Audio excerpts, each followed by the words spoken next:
Tjena Gladiatorteamet, det är jag som är Kerstin Lövendal. Och det är jag som är Morgan Öjersson. Vi har ju valt att söka som ett lag på grund av att vi har ju förberett oss väldigt länge för det här. Vi har ju stort sett tränat ett helt år. Absolut. Dream Team som vi är. Dream Team. Peppar varandra, ger varandra kärlek, stöttar varandra. Framförallt glädje. Precis. Och vi såg i stort sett alla avsnitten förra säsongen och taggade till lite extra då.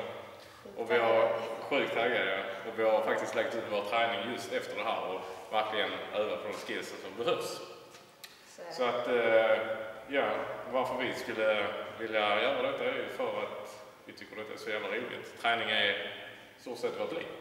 Träning är vårt liv. Rugby, Östersund, crossfit där vi är nu. Precis.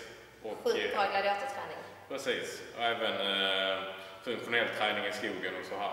Absolut. Där man får jobba med hela kroppen. Så att vi ser oss ganska mångsidiga. Så är det. Vi är redo. Frågan är om gladiatorerna är det. Jag tror de inte är det. Så kan det vara. Precis. Köttar vi!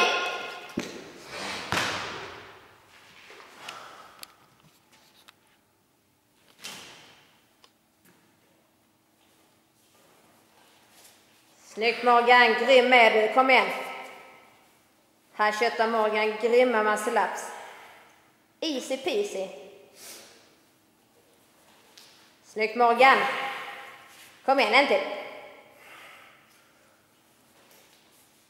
Lätt. Ja då. Bra där. Dags för lite marklyft tycker jag. Kom igen Kerstin, visa nu vad du kan.